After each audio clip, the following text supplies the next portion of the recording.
Last lecture में हमने 1 to 4 example किए थे। आज हम 5th एग्जाम्पल से स्टार्ट कर रहे हैं। क्या कह रहे हैं कि बाय डेफिनेशन हमें क्या प्रूव करना है, limit n tends to infinity n square plus 1 upon में 2n स्क्वायर प्लस 3 किसके इक्वल है 1/2 के।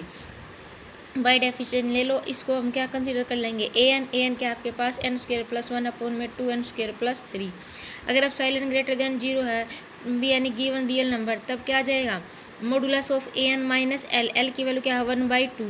an की वैल्यू पुट कर दी और -1/2 एलसीएम लिया, आफ्टर सोल्विंग वैल्यू क्या आ गई 1 अपॉन में 2n स्क्वायर प्लस 3। अब ये क्वांटिटी किससे इक्वल है, अगर हम किसी एलिमेंट्स को एक तो लिखें 1 इंटू में 2 प्लस 3 और एक हम लिखें 1 अपॉन में 3, तो बड़ा कौन सा रहता है, जिसका डिनोमिनेटर छोटा होता है क्वांटिटी वो ज़्यादा बड़ी रहती है। तो बड़ी कौन सी है 1/3। तो सेम प्रोसीजर यहाँ पे हमने यहाँ पर 2 इंटू समथिंग था ना, 2 को कैंसिल कर दिया तो वैल्यू क्या आ गई 2n स्क्वायर प्लस 3 से क्या है बड़ी है। ये क्वांटिटी किससे छोटी है 1 अपॉन में 2n स्क्वायर प्लस 3, यहाँ से हमने 2 को कैंसिल कर दिया। अब हमने जैसे 1/3 है, इस 3 को हम क्या लिख सकते हैं 2 + 1 ना, क्या लिख सकते हैं 2 + 1। तो एक तो आप 1/3 लिखो और एक आप लिखो 1 अपॉन में 2। तो बड़ा कौन सा होगा, जिसका मैंने क्या कहा जिसका डिनोमिनेटर छोटा होता है वो क्वांटिटी बड़ी होती है। तो ये तो हमारे पास 1 कॉमन ही है सभी का, जिसका डिनोमिनेटर अब छोटा होगा वो क्वांटिटी क्या होगी बड़ी। तो 3 या तो 3 लिखा था 2 + 1 और यहाँ पर अकेला 2 लिखा है, तो क्या आएगा 1/2 बड़ा होगा। सेम प्रोसीजर से यहाँ पर लिखा था हमने 2n स्क्वायर प्लस 3 को हमने कैंसिल कर दिया, क्या लिखा है 2n स्क्वायर। तो ये क्वांटिटी किससे छोटी होगी 1 अपॉन में 2n स्क्वायर से। अगेन 2 से हम इसको डिवाइड कर रहे हैं, तो 2 से डिवाइड करेंगे तो हमने क्या लिख दिया 1/n स्क्वायर। ये बड़ी होगी क्वांटिटी किससे 1 अपॉन में 2n स्क्वायर से। स्टार्टिंग से हमारे पास क्या वैल्यू आ गई मॉडुलस ऑफ an माइनस 1/2। अब साइलेंट से छोटा कब होगा, जब आपके पास 1/n स्क्वायर किससे छोटा होगा अब साइलेंट से। अब ये क्वांटिटी अब साइलेंट से छोटी कब होगी, उल्टा कर दिया, हमारे पास कंडीशन आई थी 1 में n स्क्वायर छोटा होगा किससे अब साइलेंट से। ये आया था ना आपके पास 1 में n स्क्वायर किससे छोटा है अब साइलेंट से। रिवर्स कंडीशन कर दी, n स्क्वायर किससे बड़ा हो 1 अब साइलेंट से, और n किससे बड़ा हो 1/√√ अब साइलेंट से।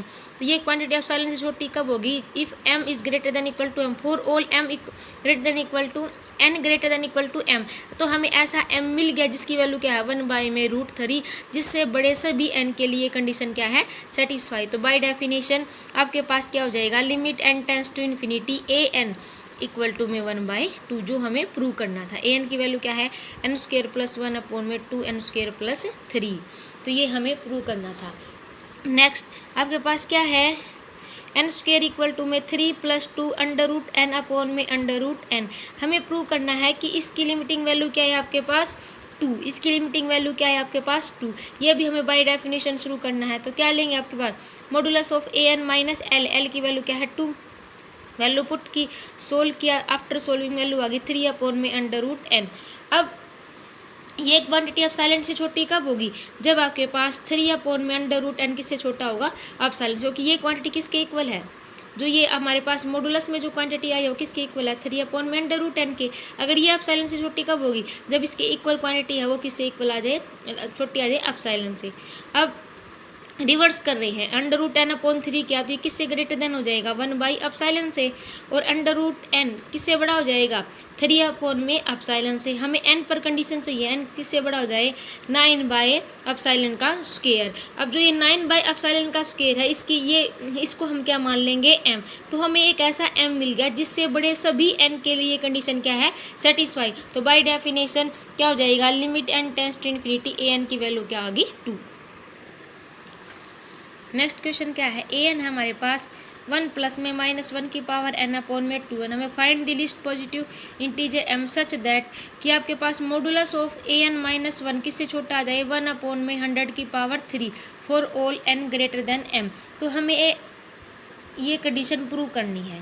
अब देखो मॉडुलस ऑफ an माइनस 1 किससे छोटा दे an की वैल्यू पुट कर लो, क्या आ जाएगी 1 प्लस में -1 की पावर n अपॉन में 2n माइनस 1, 1 से 1 कैंसिल, मॉडुलस ऑफ -1 की पावर n अपॉन में 2n, मॉडुलस से माइनस प्लस ये कैंसिल हो गया, क्या आएगा 1 अपॉन में 2n।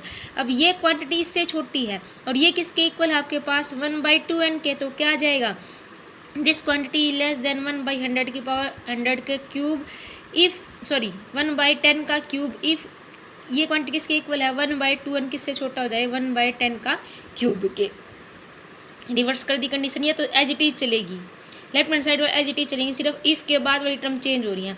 इसको रिवर्स कर दिया, 2n किससे बड़ा जाए 10 के क्यूब से, n किससे बड़ा जाए 10 क्यूब बाई 2 से, 10 का क्यूब क्या आ जाएगा 1000/2 मतलब 500। तो हमारे पास क्या वैल्यू आ गई m की, ये हमारे पास m है और m की वैल्यू क्या आ गया आपके पास 500। तो आपके पास ऐसा n मिल गया, मतलब ऐसा m मिल गया जिससे सभी बड़े n के लिए कंडीशन क्या है सेटिस्फाई, और वो लिस्ट नंबर क्या है m इक्वल टू में 500, वो लिस्ट नंबर क्या है 500। नेक्स्ट आपके पास क्या कह रहा है कि give an example of A sequence which is bounded and oscillating finitely. अब इसने इस एग्जाम्पल दिया -1 की पावर n+1। आपको ये देना कोई ज़रूरी नहीं है, आप अपनी चॉइस से भी दूसरा ले सकते हैं। हम ले सकते हैं an इक्वल टू में -1 की पावर n इंटू में 2 ले लो, कितने एग्जाम्पल ले लो आप ले सकते हैं an इक्वल टू -1 की पावर n। यहाँ पर मैंने 2 लिखा है, आप कोई कांस्टेंट वैल्यू और 3, 4, 5 कुछ लिख लो। ये इस टाइप से आपके पास इनफाइनाइट एग्जाम्पल हैं जो आपके पास क्या आएंगे कि वो सीक्वेंस बाउंडेड होंगे। किसकी वैल्यू यहाँ से तो वैल्यू सिर्फ क्या आएगी 2 - 2 2 - 2, और यहाँ से आपके पास वैल्यू क्या आएगी, यहाँ से वैल्यू आएगी 1 - 1 1 - 1, और जो एग्जाम्पल उन्होंने लिया है उससे वैल्यू आ रही है 0 2 0 2। तो आपके पास ये सीक्वेंस कैसी है बाउंडेड, जिसका लोअर बाउंड 0 और अपर बाउंड क्या है 2। नेक्स्ट हमें प्रूव करना है कि जो सीक्वेंस है n² वो डाइवर्जेंट है +∞ के, और जो सीक्वेंस है log ऑफ 1/n वो डाइवर्जेंट है -∞ के। एन an क्या दे रखी है n का स्क्वायर, मतलब an आपके पास क्या आएगा 1 4 9 16 25, फिर एक टर्म के बाद आपके पास कितना आ जाएगा 1 के this and so on.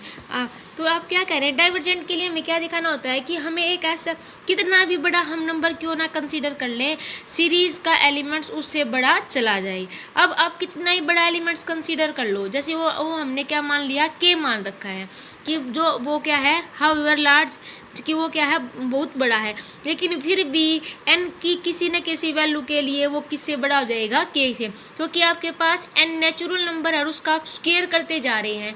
Natural number क्या है इनफाइनाइट। जब आप लास्ट वाले नंबर पुट करेंगे तो आपके पास वैल्यू क्या, ये किसकी तरफ जा रही है आपके पास इन्फिनिटी की साइड जा रही है ना, तो ये किस पर डाइवर्जेंट हो जाएगी इन्फिनिटी पर, क्योंकि ये सीक्वेंस बाउंडेड नहीं है तो कन्वर्जेंट तो होगी ही नहीं। और किस पर कन्वर्ज करेगी डाइवर्ज करेगी ये +∞ पर। तो बाय डेफिनेशन इसने प्रूव कर रखा है कि हमने के मान लिया कि जो क्या है वेरी लार्ज, लेकिन फिर भी an के वैल्यू से क्या होती चली जाएगी बड़ी होती चली जाएगी। If n² is greater then k, तो आपके पास n² k से बड़ा, n किससे बड़ा हो जाएगा √k के लिए। तो an क्या किससे बड़ा है k के लिए, if n is greater than equal to m, हमें ऐसा m मिल गया जिससे बड़े सभी n के लिए an क्या है बड़ा है। m की वैल्यू क्या है आपके पास √k। तो आपके पास सीरीज कैसी होगी डाइवर्जेंट टू +∞। नेक्स्ट हमें प्रूव करना है कि आपके पास log ऑफ 1/n डाइवर्जेंट हुआ किस पर -∞ पर। तो इसके लिए हमने क्या किया कि an, अब देखो जो आपके पास log ऑफ an का ग्राफ है, log ऑफ x का ग्राफ, log ऑफ x का करवा रही हूँ मैं ग्राफ, log ऑफ x उसका ग्राफ करवा रही हूँ, वो क्या होता है आपके पास ये होता है 1 पर तो वैल्यू क्या होती है 0, ये 1 है उस पर तो वैल्यू क्या आएगी 0, और बाकी क्या करता है वो कन्वर्ज, ये होता है ग्राफ, सॉरी ये मान लो, ये मान लिया हमने क्या है 1, और जैसे जैसे आप 0 की साइड जाएंगे वैल्यू उतनी ही डिक्रीज होती जाएगी। यहाँ पर वैल्यू क्या आती है -∞ आती है ना। तो ये कह रहा है कि आपके पास जैसे जैसे वैल्यू आप 1 के मतलब 0 के नज़दीक जाते हैं वैल्यू किसी तरफ जा रही है -∞ के।